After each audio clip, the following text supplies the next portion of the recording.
السلام عليكم متابعي الأوفياء. اليوم غنقدم معكم بسيطلات ديال الحوت الصغار. كناخدو الهاشوار ديالنا كنديرو فيه القزبور والمعدنوس وضريسه ديال الثومه والتوابل، وكنديرو حامضه مصيره اولا حامضه عاديه وشويه ديال الهريسه ومعلقه صغيره ديال المطارد وعصير ديال الحامضه وصلصه الصوجه. من بعد كنديرو زيت الزيتون، كنخلطو الخليط ديالنا مزيان في الهاشوار. هذا هو الخليط ديالنا اللي حضرناه. من بعد كنضيفو ورقة الغار اللي هي ورقة سيدنا موسى والزعتر مطحون اولا الزعتر الاخر. من بعد كناخدو واحد المقيله كنديرو فيها الزيت وشويه ديال الزبده، كنضيفو لهم الكروفيت ديالنا ومعلقه ديال الصوص اللي صايبنا من قبل. كنشحروهم شويه كنصوتوهم ما نخليهمش يتحرقوا لينا غير شويه.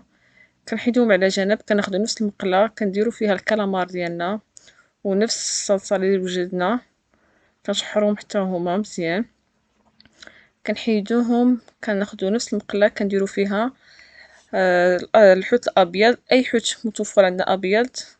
كنضيفو معلقه ديال لاصوص ديالنا كنشحروهم كنخليهم حتى كيطيبوا حتى كيبانو هكا مفرتين كما كتلاحظوا معايا في الفيديو ديالي.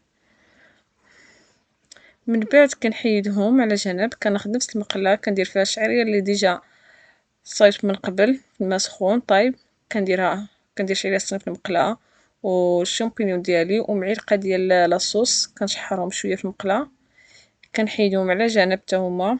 من بعد كناخد واحد لوبول كندير فيه الكروفيت ديالي والكالامار والحوت الابيض اللي وجدنا والشعيريه الصينيه والشامبينيون حتى هما.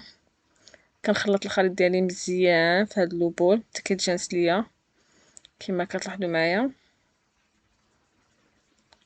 ومن بعد كنضيف القزبور ديالي معدنوس وشويه د الفرomاج كنخلطهم.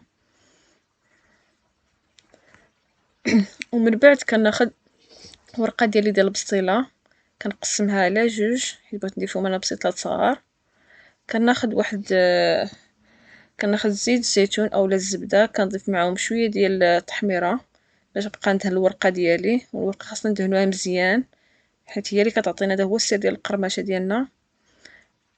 كما كتشوف معايا في الفيديو كيفاش كنصايب البسطيله ديالي، ها هي كيفاش كنعمرها. راه كنتمنى يكون كلشي واضح في الفيديو ديالي. هادو هما البسيطلات ديالي الصغار اللي حضرت معكم. ان شاء الله كنتمنى الفيديو ينال الاعجاب ديالكم ويكون كلشي واضح. وهنا كناخذ الفيرميسيل ديالي ديال الشعيريه الصينيه، وهذا كيكون حسب الاختيار كل واحد حسب الذوق ديالو باش كيدير الزواق اللي بغا. وكنكون شعلت على الفران ديالي من قبل كندخل الطاوه ديالي.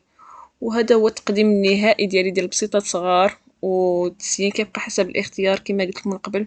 ما تبخلوش عليا بلي لايك وبلي كومونتير وبلي زابوني.